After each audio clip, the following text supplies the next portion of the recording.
Hello friends, host Eric here, host of Talking with Famous People. And tonight I've got a video that I've got scheduled out what I want to talk about in it. But I love that this comment just popped up. Eric is sassy. I just want to leave that there forever. I'm watching this video, The Dangers of Relying on Ethos or Self-Destruction Coach Red Pill by the Academic Agent.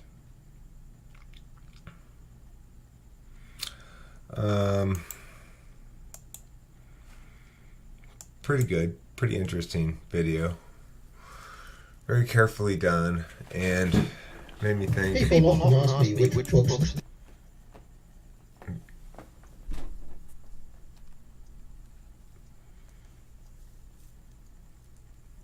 So, okay. There's been Shapiro and net negative in Fighting the Left. I'm curious to watch that, for sure. It's already got almost 7,000 views. So, as I'm getting a little deeper into some of the various YouTube channels that exist out here, I'm getting something of a lesson in FE as I go along in the process too. So the approach this guy takes to things is obviously an approach, and as is everybody else's approach. I'm thinking a lot about it right now. So let me go back to where I was before. Where was that? Here. I'm not going to play, I don't think, much of it, but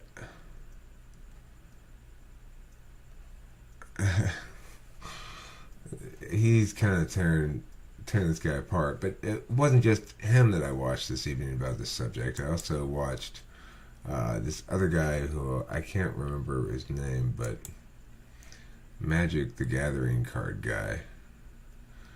He's like he was talking about Sargon of Assad. I don't know what his name is, but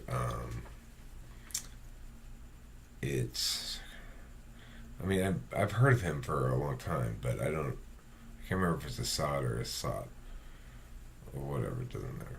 Anyway, so there's this MTG guy. He was talking about Coach Red Pill having attacked Sargon, and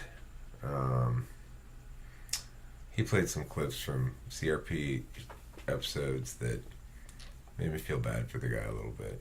In one of the episodes, I guess, he talked about being bullied a lot as a kid, and that made me feel bad for him because you can kind of sense that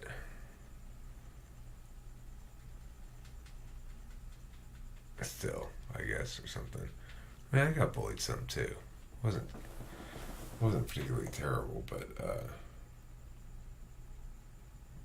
I understand that that's a injustice provoking phenomenon, or injustice implicit or something. Okay, so I made a list of people who I'm familiar with and that I think of. And I included the Type Tips guy. They just threw him in for no reason. I don't know why. So I got the academic agent I just started watching this evening. MTG guy, I forget what his name is. Sargon of whatever. Coach Red Pill. Matt Christensen. I may have misspelled his name. The Charisma Matrix guy, Baron, is his name. Baron. Hi, I'm Baron, and I talk like this all the time. That's funny. I can't imagine actually hanging out with him, though. He's trying all this shit with tone. Eric, Baron. Yeah, good job there, Baron. That's some excellent tone. Eric, he's always doing this with his hands, too. Okay, so I also included Type Tips guy. Type Tips guy, I think, sometimes watches my videos.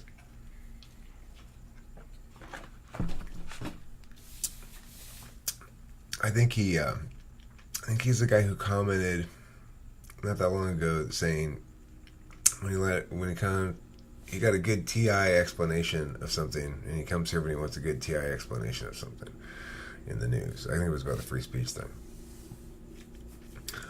So I appreciate your comments if that is in fact you types whoever it is. I don't know if it's a type tips guy or not, but I think it is type tips guy. And if it's you, then I want to just tell you I appreciate your comments. You're always very nice, and I appreciate that. I think one time a long ass time ago, I like shredded up one of your videos or something. I just do shit like that. I don't know why. DSP, what does that stand for?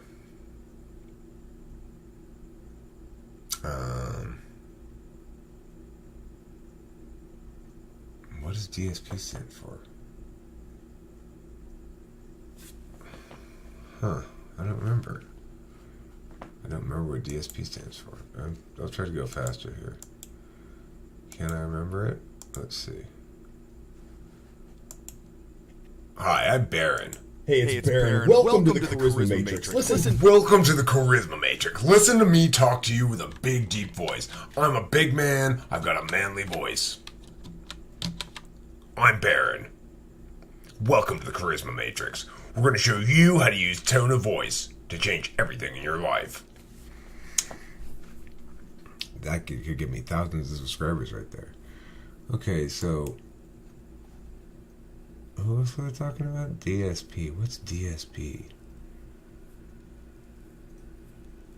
Fucking, I have no idea. DSP. Maybe it'll come to me. JP, Jordan Peterson, Brett Weinstein. He's the guy who makes some kind of videos I could easily enough like tear into a bit, but that's the thing is, if I want to actually integrate with this community of people who might be interested in debating me about stuff or having conversations about interesting things and who might be able to further my interests in being more popular or something, then I'm going to have to learn to be nice and respectful to people. You know, I'm going to be more like Baron. I've got a lot of positivity, a lot of high energy people like that. Probably I'll be just like him in a minute or two. DSP.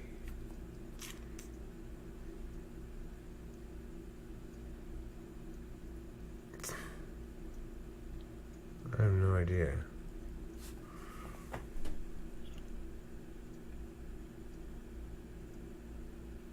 Hey, I'm going to put that Eric Thor's too in here. Another relevant person to think about in life. Another relevant YouTube guy that sometimes I think about. No, you get another H. There. K. Eric Thor. Okay, let's move on. I apologize for the slowness. Ethos, Pathos, Logos. So, academic agent, he talked about these three in that video somewhat. And he played a clip of a guy who explains why a certain politician is deserves no respect, or a certain writer about politics deserves no respect because of the way that she has no principled position on anything and shifts with the person she's behind rather than the policies. And he made the point that's an example of ethos gone wrong, and then links back to Coach Red Pill. But what I was inclined to note is that the ethos, pathos, logos trinity is better divided into four. Which is to say social, emotional, rational, and practical. Because with cognitive functions, or even if we just think about it as being different manners of logic, you have sociological, autological, logical, and teleological. Or FE, appeal to authority, using expert opinion. He should know he's Dean of Biology at Harvard. I think he understands evolution a little bit better than you, Eric. FI, appeal to significance. But someone died. We must install lightning detectors. TI, appeal to consistency. How do you define meh? TE, appeal to outcomes. This will pump $100 million back into the economy. You can toss in the other functions too. SI is inherency, arguments about how things are now, usually focusing on how a problem's bad. We have 3 examples of Joe doing this in the past. NI is rhetorical slope. This refers to the difficulty implicit in making an argument, arguing that the U.S. government should unilaterally cede land within the United States, contiguous U.S. to Russia, China, North Korea, and Iran, so those countries can set up independent colonies, would be an example of arguing up a very steep slope.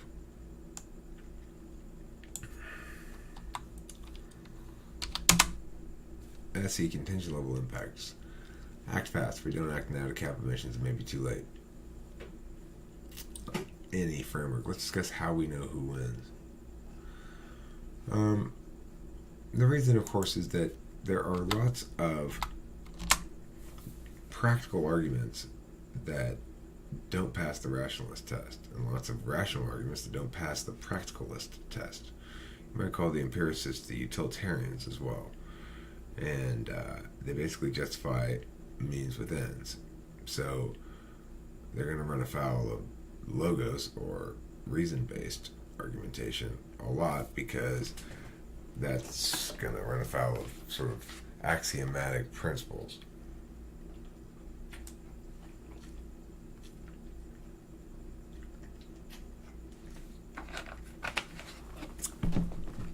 So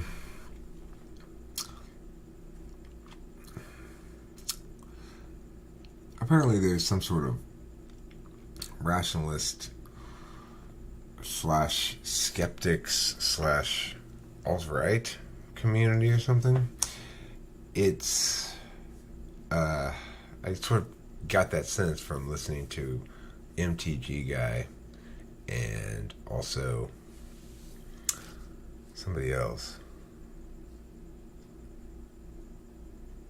Wait, Matt Christensen? I don't remember. Okay, so yeah, that's all I have to say in this video. It's not the greatest video ever. I could even make it over again. I should have more things to say about this. Who is DSP?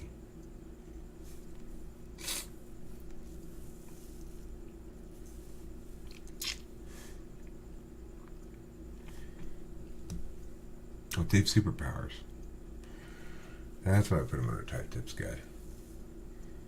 Yeah, he's interesting. Okay, that's it. I don't know if I'm going to put this up or not.